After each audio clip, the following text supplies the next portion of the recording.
We're now in 2021, which looks deceptively similar to 2020 in many ways, but most notably by the way that we work. Hi everyone, my name's Reese. I'm a data analyst working out of London, more specifically out of my flat at the moment, as I'm sure many of you actually are.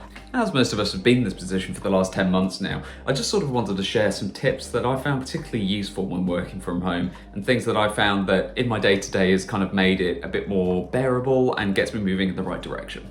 In this video, we're going to be having a look at 5 ways that you can kickstart your productivity into this year and start moving forward with some purpose. The first tip that I wanted to share with you is writing everything down in a physical journal. Now, I'm not talking about your daily journal necessarily, but more of the task list. So there's a lot of YouTube videos where creators are encouraging you to use digital systems such as OneNote or Notion or any of those kind of things. And I totally agree with them. I think they're fantastic tools. They're really great, however, for quite particular things, and that's project management rather than task management. Now, when it comes to task management, I've personally found that writing individual tasks down on the daily, having individual daily sort of pages, I suppose, and being able to cross out tasks as you go along and using a system such as the bullet journal system is incredibly valuable and really helps you to keep track of where you're spending your time, what your priorities actually are. And then at the end of the month, when you need to reflect or you need to give an update to your boss or any other kind of stakeholders, it's really valuable to get that big oversight of what work you've actually been doing.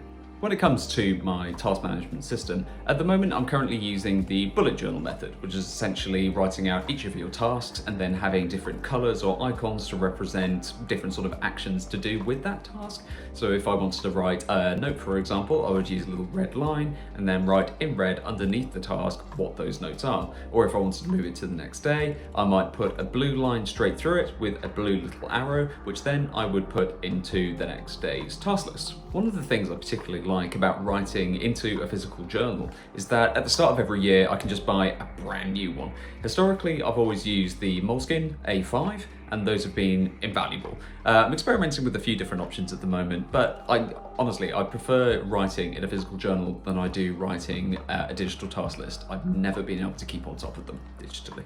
And also, well, it's one of those things where if you are in a meeting with a client, it's kind of rude just sort of having your laptop there, tapping away on it and making notes as you go, whereas with a journal it feels a little more professional, shall we say. Being able to bring a pen and then write down all the notes as you go, it's almost a reassuring thing for the client, and I've found that anyway really great for relationship building.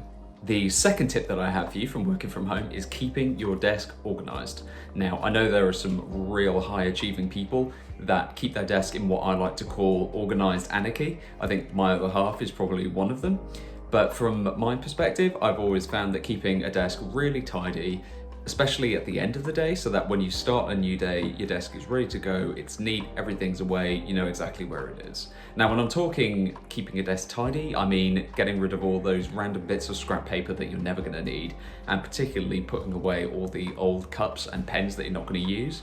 I think everyone has someone in the office that keeps the sort of department pair of scissors, and you just know it's going to end up on their desk. It's just there somewhere underneath barrels of paper, but it's there. Personally, I've just found that a messy desk just leads to a bit of a messy mind.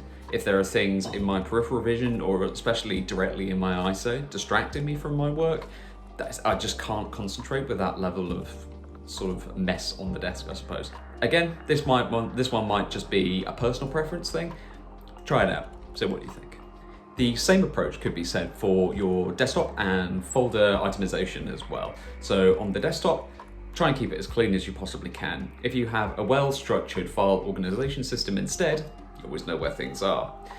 Quick tip as well, just from working in offices for years and years and years and labeling things with dates, particularly subfolders, using the syntax of year, hyphen month, hyphen day is the best way for Windows to organize things. It really doesn't like doing it any other way.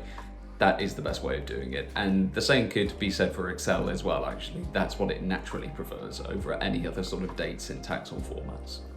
Music and distractions. So this is my third tip now. In an office, I think everyone that's worked there long enough understands the value of having a pair of noise-cancelling headphones, particularly when there are deadlines due and there's really hard work that you just have to crack on with, stuff that really requires your full concentration. Having a pair of noise-cancelling headphones is absolutely paramount to being able to sort of succeed, if anything. And the same should be applied at home. Just because you're at home now, it doesn't mean you should have Netflix on 15 hours a day. Do you know what I mean? You just need to be able to focus, and you can do that best in a really quiet office. Now, some people, of course, need music, need some sort of sound. First thing I'd suggest is probably just cracking a window if you can, just have some outside noise. That white noise is invaluable in many ways. But if that's not really enough for you, I would really suggest using kind of instrumental music or soundtracks, things like that. That's really helpful as well, particularly if you're doing, I don't know, quite a manual piece of work and you're having to copy and paste a bunch of stuff and move things around, just general kind of audit things, it's quite boring. So putting on a pair of headphones, listening to some, I don't know, more upbeat instrumental music, maybe some dance stuff without too many vocals. Vocals generally are the more distracting thing, so if you can find music without that, cracking.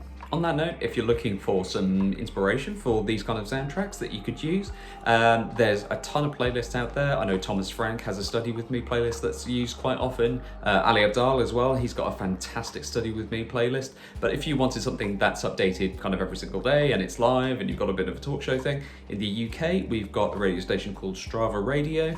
They're fantastic. They play soundtracks and classical music. It's great for concentration, and I found that really valuable.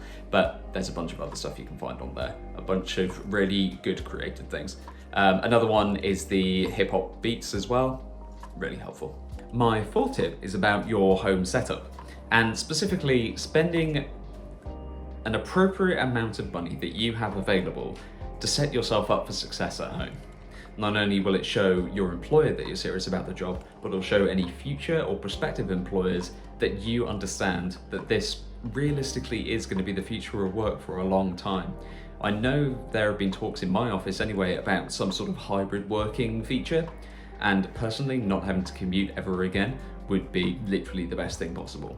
So if you have a good setup at home, it just shows your employer that you're serious about this and that you can work just as effectively at home as you can in the office, if not better. Now, personally, what I did was to take advantage of the situation and bought myself a really nice wireless mouse, wireless keyboard, a webcam, which is really important for client meetings and just general day-to-day meetings, and ensuring that all of this kit, I suppose, was up to the requirements of my job.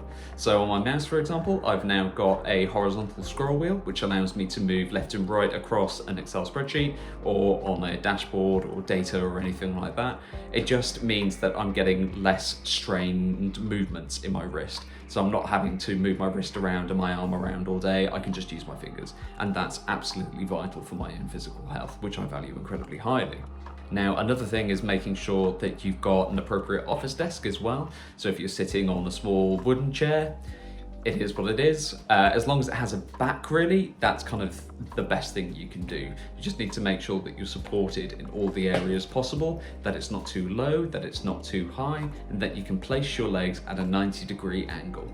It's about setting yourself up to be comfortable at home, but also be productive and really put some thought into your health and well-being while working from home. That's really important. My fifth tip in this kind of work from home series is just about time management, basically. It's about, at the end of the day, reminding yourself that you need to be able to switch off, that this is also your home, not just your office, and there needs to be a distinction between the two. If possible, shut down your workspace at the end of the day. Make sure the laptop's away. If possible, keep your laptop docked most of the time anyway, so it's not really that distracting, and that when it's closed and it's shut down, it's out of sight, out of mind. But the key thing is using systems that allow you to be the most productive you can. And the system that I use, and that I know a lot of other kind of productivity gurus use, I suppose, is the Pomodoro Method. So that's 25 minutes on, 10-15 minutes off. So that's set a timer for 25 minutes, focus hard on one specific task, get into that flow state, really smash that task, and then have a 10-minute break, rinse and repeat. I've personally found that is the most valuable way, and just the best way really of being productive and getting things done, especially when you've got a long task list or really hard deadlines or something that's particularly boring and monotonous. So if I'm creating a new dashboard from using code and things like that, it's really important that I have bursts of really high focus time. And using the Pomodoro method is just vital. So there are better videos than this to be able to tell you about the Pomodoro method. So I'll point you in the direction of Thomas Frank or Ali Abdaal. I think they've both done videos on that. I'll link them down below as well for your own interest. But genuinely look into the Pomodoro method. I've suggested it to a couple of friends as well as my fiance, and they've found it incredibly valuable. It really is just the best method in my opinion.